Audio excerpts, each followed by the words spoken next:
여러분 잘 아시는 비유가 하나 있습니다. 컵에 물이 반이 있는데요.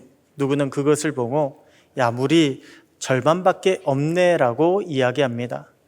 그런데 누구는요, 반쯤 있는 물을 보고요, 야, 컵에 물이 반이나 남았네라고 그렇게 이야기합니다. 여러분, 객관적인 컵의 상황은요, 하나도 변한 것이 없습니다. 그런데요, 그 상황을 어떻게 해석하느냐에 따라서 정보는 전혀 다른 정보가 나오게 됩니다. 그리고 그 정보에 의해서요, 전혀 다른 결과가 도출이 되게 됩니다.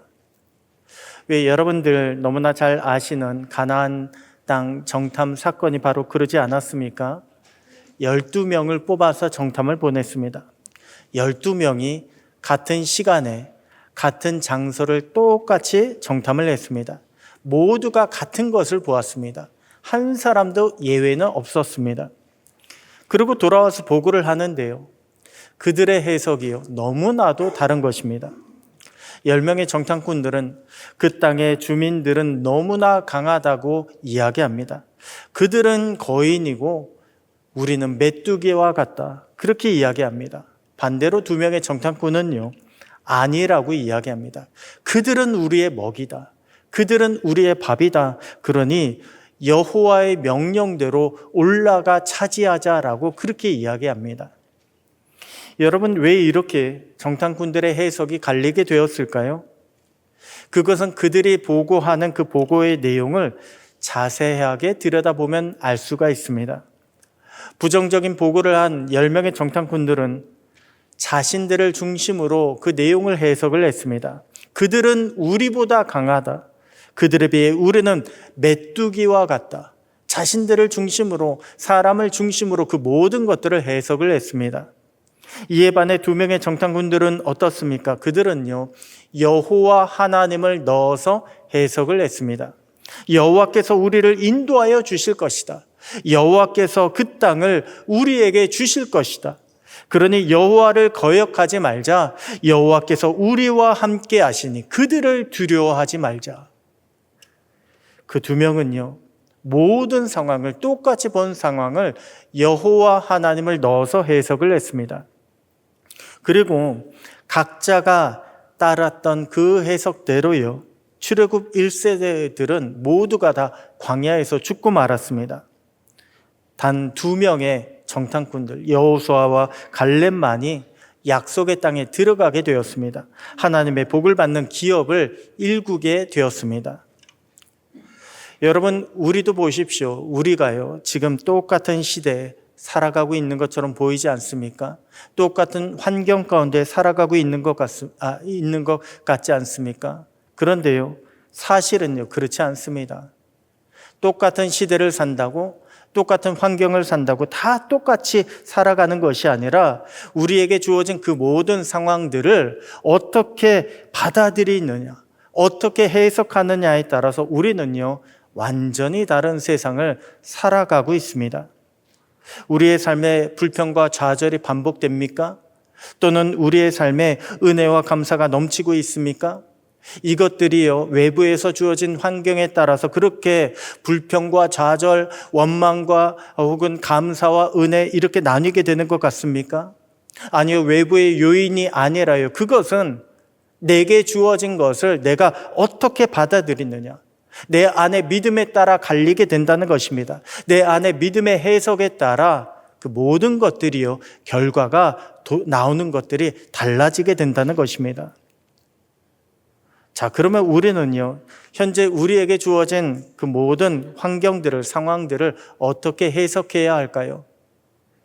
좀 전에 나누었던 것처럼 사람의 관점이 아니라 하나님의 관점으로 우리는 해석할 줄 알아야 합니다. 천지 만물을 주관하시고, 그리고 우리 한 사람 한 사람 모두에게 계획을 가지고 계시고 인도해 주시는 그 하나님의 관점으로 우리는 우리 주변을, 우리 상황을, 우리 인생을 해석할 줄 알아야 합니다. 그래야 현재 우리의 상황을요, 제대로 해석할 수가 있습니다. 사람의 시선이 아니라 하나님의 시선으로요. 그리고 그 하나님의 계획대로 나를 맞추어 갈 수가 있습니다. 그 하나님의 뜻을 이루는 자가 될 수가 있습니다. 자, 그러면 구체적으로요. 하나님의 관점에서 우리의 삶을 바라보면 우리는 어떻게 해석을 해야 할까요? 만약 우리가 감옥과 같은 그런 상황에 놓여 있다면 우리는 그때가 변화해야 될 때인 줄 깨달아야 합니다. 무슨 말입니까? 우리가 감옥과 같은 그런 상황에 놓인 이유는 다른 것이 아니라는 거예요. 변화하라는 것입니다. 회개하라는 것입니다. 그동안 살아왔던 우리 인생의 방향을, 그동안 우리가 추구했던 삶의 목적을요, 바꾸라는 것입니다. 하나님은 그것을 우리에게 원하고 계신다는 것입니다. 여러분, 감옥을 한번 생각해 보십시오. 감옥이 무엇입니까? 감옥은요, 내가 내 마음대로 할 수 없는 것이 감옥입니다. 감옥은 남이 정해준 대로만 살아야 하는 거예요. 그래서 남이 정해준 것에 나를 맞추어야만 하는 것이 바로 감옥입니다. 아니, 감옥만 그럴까요?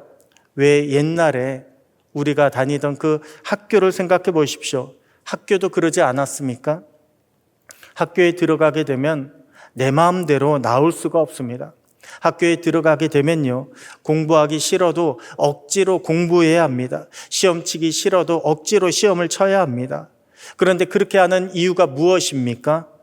변화하라고 그렇게 하는 것입니다.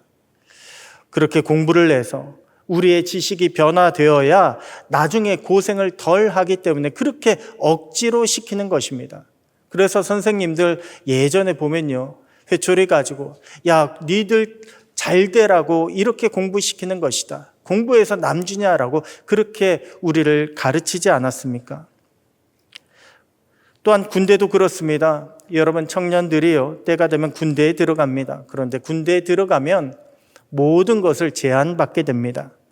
한창 젊은 나이 아닙니까? 그런데 군대만 들어가면요, 어쩔 수 없이 통제를 받아야 합니다. 그래서 처음에 군대에 들어가게 되면요, 마치 그 높은 담장에 철조망이 쳐져 있는 감옥에 들어가는 것과 같은 그런 느낌을 받게 됩니다. 아니, 왜 군대는 그렇게까지 해야 하는 것일까요? 변화하라고 그렇게 하는 것입니다.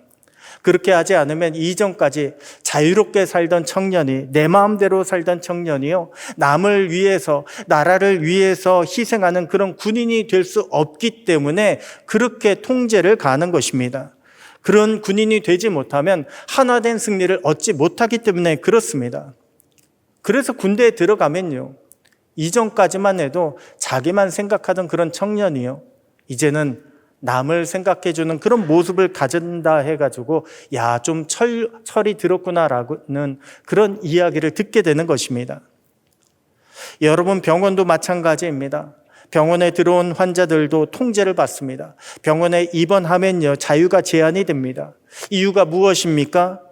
병든 몸이 건강한 몸으로 빨리 변화하라고 그렇게 하는 것입니다. 만일 환자가 병원에 입원을 했는데요, 내 마음대로 먹고 마시고 또한 놀게 된다면 어떤 일이 벌어질까요? 아마 빨리 병이 낫지 않을 것입니다. 아니, 오히려 병은 더 악화될 수가 있습니다. 그래서 억지로라도 그렇게 통제를 하는 것입니다. 여러분, 우리에게 감옥과도 같은 그런 상황이 펼쳐진다면 그것은요, 빨리 회개하라고, 빨리 변화하라는 하나님의 사인인 것입니다. 오늘 본문의 내용도요, 감옥에서 벌어진 사건을 다루고 있습니다. 술 맡은 관리와 떡 굽는 관리가 애굽왕 바로에게 범죄하여 요셉이 갇혀있는 감옥에 갇혔다고 했습니다. 여러분, 고대 왕들은요, 절대 권력을 가졌습니다. 그렇기 때문에 고대 왕들은 암살 시도하려는 그런 일들을 많이 당했다고 합니다. 그 중에 가장 많은 암살 시도가 다른 게 아니라 음식으로 왕을 죽이는 거예요. 술과 음식을 가지고 왕을 독살하는 것입니다. 그래서 왕에게 술을 올리고 왕에게 음식을 올리는 그 자리는 아무나 할 수 있는 것이 아닙니다. 왕의 절대적인 신임을 얻은 자라만 자라야 그렇게 그 자리에서 왕에게 음식을 가져다 줄 수가 있습니다. 그렇기 때문에 술 맡은 관리, 떡 굽는 관리는요, 오늘날 대통령의 비서실장과 같이 그렇게 굉장히 왕의 측근으로 가장 강한 권력을 휘두르고 있었을 것입니다. 세상 사람들이 보기에 야, 성공했다, 저 사람 출세했다, 이렇게 인정받는 사람들이었을 것입니다. 그런데 그랬던 사람들이요, 하루아침에 옥에 갇히게 되었습니다. 왕의 최측근으로 남들의 부러움을 받던 사람이 하루아침에 옥에 갇혔는데 성경은 그들이요, 바로에게 범죄하여 감옥에 갇혔다고 말씀하고 있습니다. 정확한 그들의 죄가 무엇인지는 몰라도요, 혐의가 결코 가볍지 않다는 것입니다. 앞으로 그들은 어떻게 될지 아무도 장담할 수 없게 되었다는 것입니다. 자, 그렇다면 옥에 갇힌 그 두 사람은 현재 어떤 생각을 하게 될까요? 아마 처음에 옥에 갇히게 되면 패닉에 빠지게 될 것입니다. 내가 어떻게 이 자리에 오게 됐지? 그러다가 현실을 부정하는 단계로 넘어가게 됩니다. 아, 이거는 뭔가 잘못됐다. 왕이 뭔가 잘못 알아서 내가 이렇게 된 것이다 라고 그렇게 현실을 부정합니다. 그런데 시간이 조금씩 지나다 보면요, 이제 원망하게 됩니다. 아유, 내가 누구 때문에 내가 이렇게 됐다. 저 사람하고 내가 어울리지 말고 괜히 어울렸다가 나까지 이렇게 같은 혐의를 받게 되는 거 아닌가. 그러다 결국 좌절합니다. 결국에는 포기하게 됩니다. 여러분, 우리는 누구나 옥에 갇힌 것처럼 도저히 어떻게 할 수 없는 답답한 상황이 찾아올 수 있습니다. 그렇게 답답한 상황이 오게 되면요, 누구라도 이러한 반응을 보이게 됩니다. 남을 원망하고, 그리고 남을 미워하고, 그리고 그 현실을 부정하다가 결국에는 포기하는 그런 반응을 보이게 됩니다. 그런데 우리는요, 이처럼 일반 사람들이 행하는 그런 관점에서 우리의 상황을 바라볼 것이 아니라, 우리가 믿는 자라면, 우리에게 하나님이 계시다면 우리는 하나님의 관점으로 우리가 처한 현실을 바라봐야 합니다. 하나님의 관점으로 우리의 상황을 해석할 줄 알아야 합니다. 그래서 우리는 하나님 보시기에 나는 어떠했을까? 이것을 먼저 생각해야 합니다. 하나님은 지금 나에게 무엇을 원하고 계실까? 우리는 이것을 먼저 생각해야 합니다. 그렇게 철저하게 하나님의 관점으로 나부터 바라보고, 그리고 내가 처한 현실을 바라봐야 합니다. 내가 처한 그 모든 것들을 해석할 줄 알아야 합니다. 그럴 때요, 내가 나아가야 할 하나님의 방향이 보이게 되는 것입니다. 내가 어떻게 변화해야 할지 그 변화의 방향을 깨닫게 되는 것입니다. 여러분, 요셉이요, 바로 그러했습니다. 이전에 요셉을 보십시오. 아버지의 집에 있을 때만 하더라도 요셉은 어떠했습니까? 요셉은요, 성실하기는 했습니다. 아버지의 집에 있을 때 아버지의 사랑을 독차지한다고 해서 요셉은 농땡이 부리지 않았습니다. 형들과 함께 양을 치러 나갔다고 했습니다. 또한 며칠이 걸리는 먼 길도 아버지의 심부름을 끝까지 완수하겠다고 요셉은요, 결코 포기하지 않았습니다. 성실에 있어서만큼은요, 요셉은 인정을 받았습니다. 하지만 요셉은요, 아버지 집에 있을 때 남의 말을 들어줄 줄 몰랐습니다. 남의 처지를 살펴가면서 남의 마음을 헤아릴 줄도 몰랐습니다. 한마디로 요셉은요, 눈치가 없었습니다. 그랬던 요셉이 애굽의 종으로 팔려왔습니다. 이제 요셉은요, 말을 하는 자가 아니라 말을 듣는 자로 살아가야만 합니다. 이제 요셉은 무조건 주인의 마음이 어떠한지 살펴야만 합니다. 또한 주인의 의도를 파악해야만 합니다. 그래서 주인이 원하시는 것이 무엇인가, 이렇게 파악하고 살피고 거기에 따라 움직이는 자가 되었습니다. 그랬더니 그것이요, 꿈꾸는 자 요셉을 꿈을 해석하는 자 요셉으로 바꾸게 되었습니다. 여러분, 요셉이요, 감옥에 있을 때만 옥에 갇힌 것이 아닙니다. 사실 요셉은 애굽에 팔려갔던 바로 그 순간부터 이미 감옥과도 같은 그런 노예의 인생을 살기 시작했습니다. 하지만 요셉은 감옥과도 같은 그 노예의 시간 속에서 변화하기 시작합니다. 하나님께서 내게 무엇을 원하신가?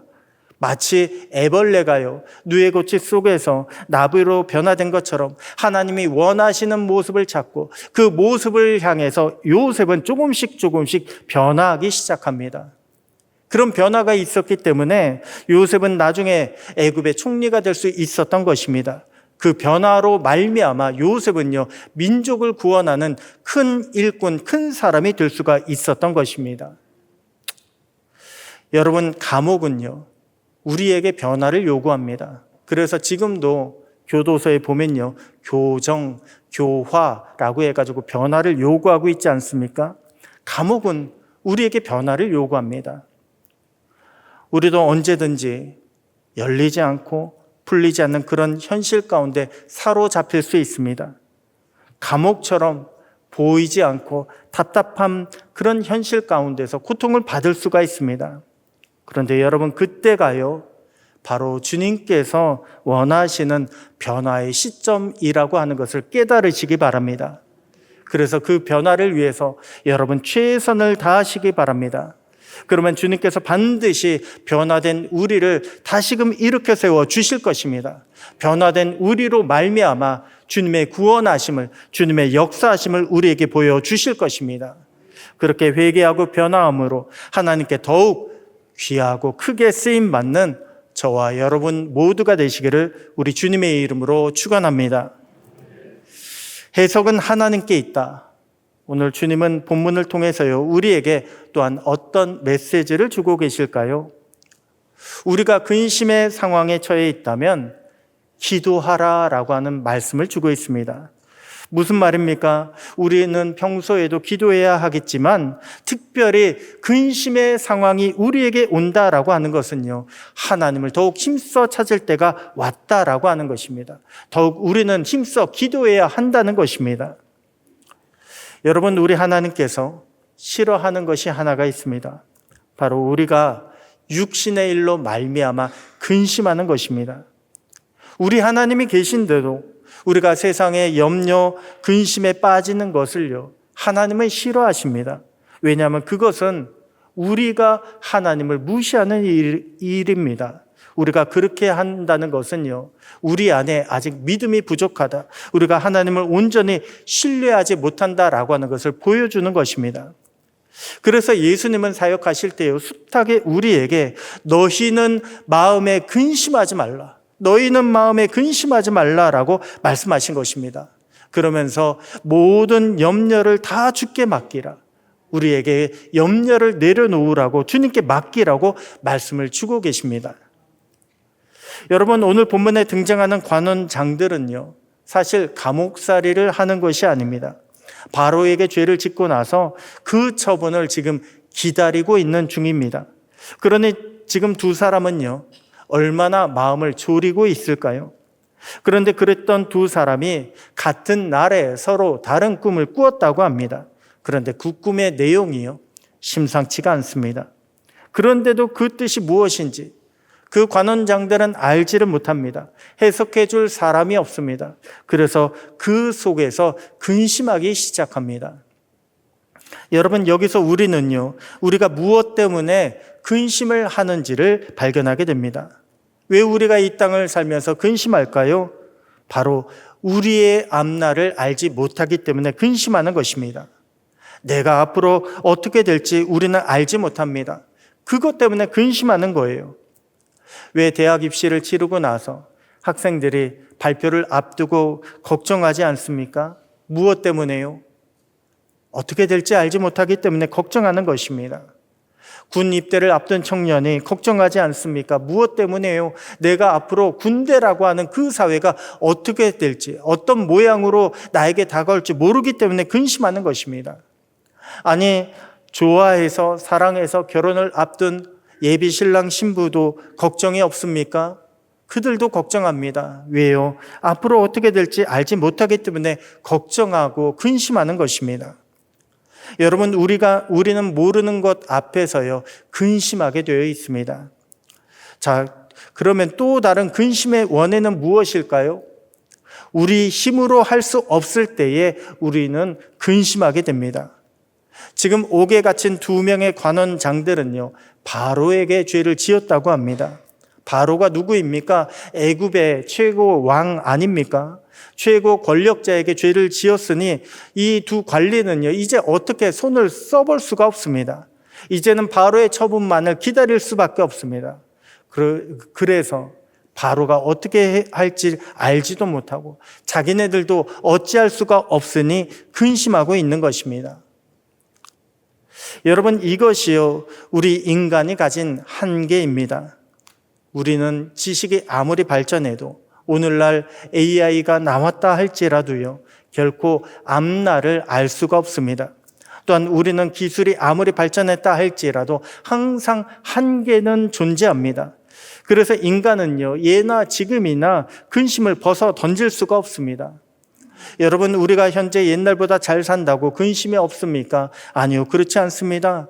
오히려 우리는요, 더 많은 것을 알게 되었다고 근심하며 살아가고 있습니다. 그것이 바로 인간입니다. 요셉은 그렇게 근심하고 있던 관원장들에게 해석은 하나님께 있다라고 말씀합니다. 여러분, 이것이 무슨 뜻입니까? 우리의 인생의 모든 문제의 해답은 하나님께 있다라고 하는 것입니다. 하나님께 모든 해답이 있으니 우리는 모른다고 두려워하지 말고, 할 수 없다고 근심하지 말고 빨리 하나님 앞에 나아가야 된다는 것입니다. 하나님을 찾고 하나님을 붙잡으라는 것입니다. 그러면 하나님께서요, 우리의 문제를 들어주시고 풀어주십니다. 우리에게 구원의 역사를 허락하여 주십니다. 실제로 하나님은 요셉을 통해서 그 관리들의 꿈을 해석해 주셨습니다. 술 맡은 관원장은 3일 후에 복직이 된다고 꿈을 해석해 주셨습니다. 떡 굽는 관원장은 3일 후에 목이 달려 죽게 된다고 꿈을 해석해 주셨습니다. 자, 그렇다면 여러분, 여기서요, 떡 굽는 관원장이 요셉의 꿈의 해석을 듣는 것으로 그치지 않고, 그러면 내가 어떻게 해야 합니까? 당신의 하나님께 기도드리고 내가 어떻게 해야 살 수가 있습니까? 라고 그렇게 매달렸다면 어떤 일이 벌어졌을까요? 왜 2년 후에 애굽 왕 바로가 그러지 않았습니까? 바로도요, 꿈을 꾸었습니다. 그런데 그 꿈이 뭔지 알지 못합니다. 누구도 해석을 해주지 못합니다. 그런데 요셉이 꿈을 해석해 줍니다. 그 꿈은 7년의 대풍령과 7년의 대기근이 이어서 오게 될 것입니다 라고 하는 그런 내용입니다. 이렇게 꿈을 해석해 주었습니다. 그런데 바로는요, 그 꿈을 내가 어떤 꿈인지 알았다라고 깨닫는 것으로 만족하지 않았습니다. 바로는요, 해답을 원했습니다. 바로는 구원을 원했습니다.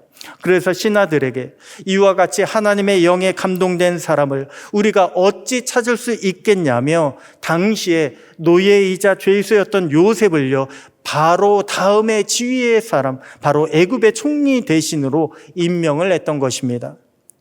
여러분, 애굽 왕 바로는요, 해석으로만 그치지 않고 하나님을 붙잡았습니다. 하나님의 구원을 소망하며 하나님을 붙잡았습니다. 그 결과 어떤 일이 벌어졌습니까? 하나님은 요셉을 통해서 애굽을요, 구원의 전진 기지로 사용해 주셨습니다. 여러분, 우리도 근심하는 상황이요, 언제나 찾아옵니다. 우리 인생을 돌아보십시오. 근심이 그친 때가 언제가 있습니까? 물질 때문에 근심합니다. 건강 때문에 근심합니다. 자녀 때문에, 배우자 때문에, 인간관계 때문에 근심합니다. 내 미래를 놓고서 근심합니다. 우리는 사실 근심의 상황에서요, 벗어날 수가 없습니다.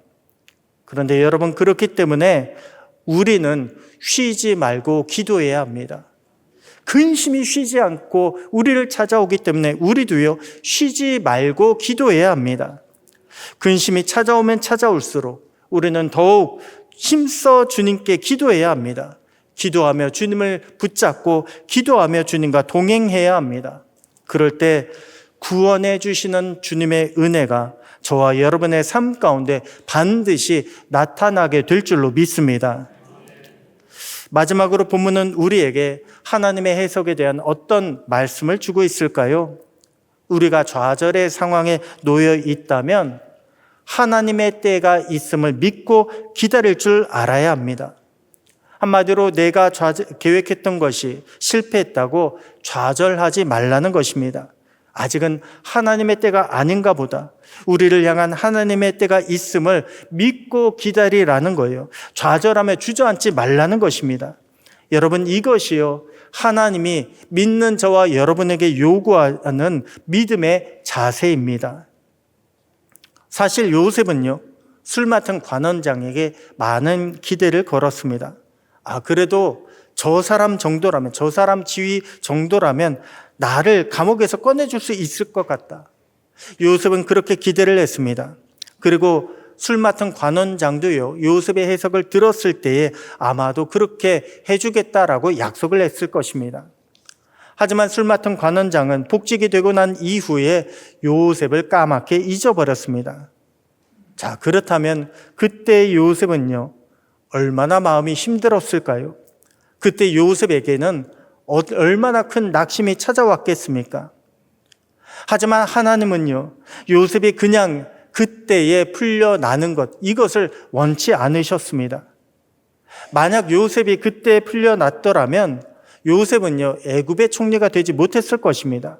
요셉은 다가올 큰 기근 가운데서 가족을 구원하지 못했을 것입니다.